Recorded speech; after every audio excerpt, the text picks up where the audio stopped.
A gente estava conversando antes, Joyce, e você estava me dizendo que existiam 4 tipos de fogo, né? Diferentes entre si, e até você brincou dizendo, olha, com o que está acontecendo agora no mundo, no Brasil, eu vou ter que criar uma 5ª categoria, né? Porque nós estamos vivendo aquilo que a ministra do Meio Ambiente, a Marina Silva, tem chamado de ecoterrorismo, né? Ou seja, esse fogo que está sendo causado efetivamente.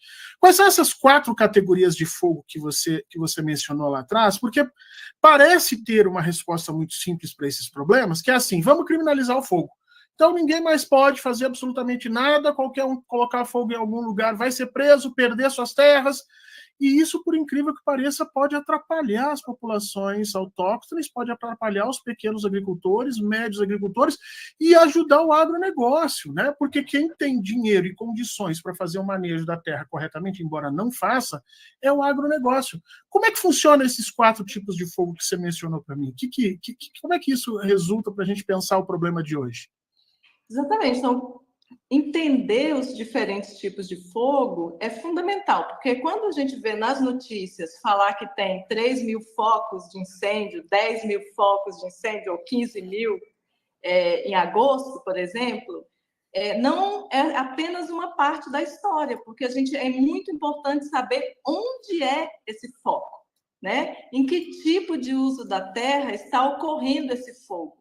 É claro que sempre tem um problema se tem muitos focos e aumenta muito os particulados na atmosfera, muita fumaça na atmosfera, claro que vai ter sempre um impacto negativo para a saúde e tal. Mas é diferente se esse fogo está queimando um pasto, né, que já é uma área aberta, se é um roçado, ou se está queimando uma floresta ou um outro tipo de vegetação nativa. Então, os efeitos são completamente diferentes. Então, por isso que é muito importante entender que tem diferentes tipos, né? Então, o primeiro tipo é aquele fogo do desmatamento. O que seria esse fogo do desmatamento? Ele é parte do processo de desmatar.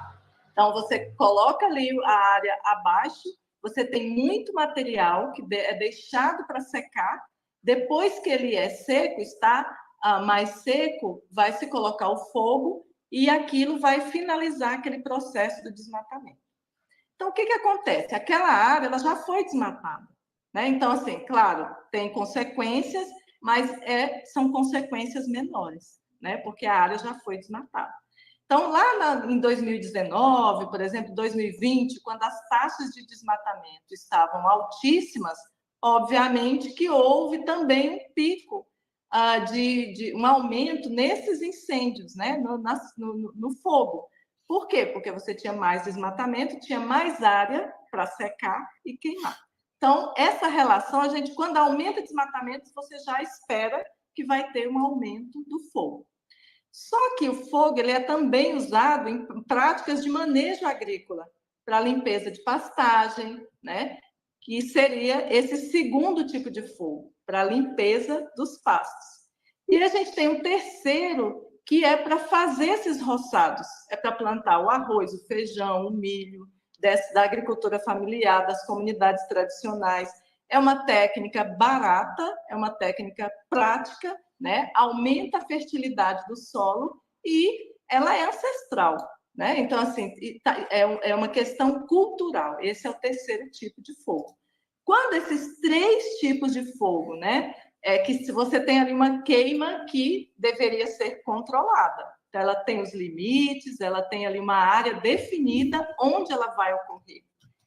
Só que, principalmente, quando você tem uma seca muito grande, qualquer um desses 3 tipos de fogo, eles podem extravasar, né? Podem escapar da área desejada e pode atingir uma vegetação nativa, pode atingir uma floresta, e aí vai promover o incêndio florestal. Então, quando você fala fogo, é um termo muito genérico. Você pode estar falando de uma queima controlada, e você pode estar falando de um incêndio florestal. Tudo é fogo, né? Inclusive, quando você fala em focos de incêndio, até é muito difícil detectar esses focos dentro da floresta. Então, originalmente, a floresta como a Amazônia, ela é tão úmida que a estimativa de de queimada nessa floresta era de centenas de anos, de 1000 anos. Então, era muito raro, porque o nome mesmo já diz, é uma floresta úmida. Essa umidade protegia essa floresta de ser queimada. Então, as práticas tradicionais dessas populações tradicionais, elas foram desenvolvidas, né, foram praticadas nesse cenário de um clima, de uma floresta muito úmida. Só que não é a nossa realidade hoje. O que acontece? Nós estamos convivendo com essas secas muito severas. Então, ela começou no ano passado, se arrastou, não foi possível, né, fazer a recarga, e a gente vê as imagens chocantes aí, né, dos rios e tal. Então, você tem secas muito severas, você tem uma paisagem muito mais inflamável, porque você tem desmatamento, você tem exploração de madeira, você tem fragmentação dessas florestas. Então, a floresta que já foi queimada uma vez, ela fica muito mais inflamável, ela fica mais suscetível a novas queimadas. Então, ou seja, você tem aí uma combinação de fatores que favorecem esse escape do fogo. Então, o que era para ser uma prática, um manejo agropecuário comum, que ia terminar ali naquela área a ser limpa, né, para ser usada na agricultura, ela acaba escapando. Então, geralmente são esses 4 tipos de fogo, e como nós conversávamos, a gente já começa a ver esse 5º tipo, que é esse fogo criminoso, né? Então, assim, que parece estar aumentando, a gente vê aí muitas evidências, e que num período tão seco como agora, porque eu acho que é muito importante a gente... também os estudos mostram que nos anos de seca extrema, independente do desmatamento, o fogo aumenta. Ou seja, em anos de seca, você vai ter muito menos essa contribuição do desmatamento em si, porque foi o que aconteceu esse ano. Você teve uma grande redução do desmatamento, para cá mais de 50%, né, aqui na Amazônia, mas, ao mesmo tempo, você aumentou o fogo. Isso é inesperado?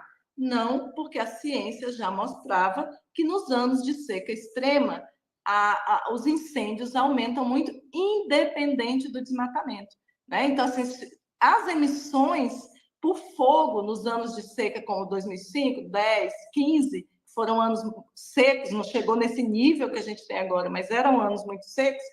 As queimadas, elas contribuíram com praticamente metade das emissões por desmatamento. Então, assim, nós cientistas estamos batalhando há muito tempo para colocar esse tema na agenda, mas, infelizmente, ele ainda não entrou.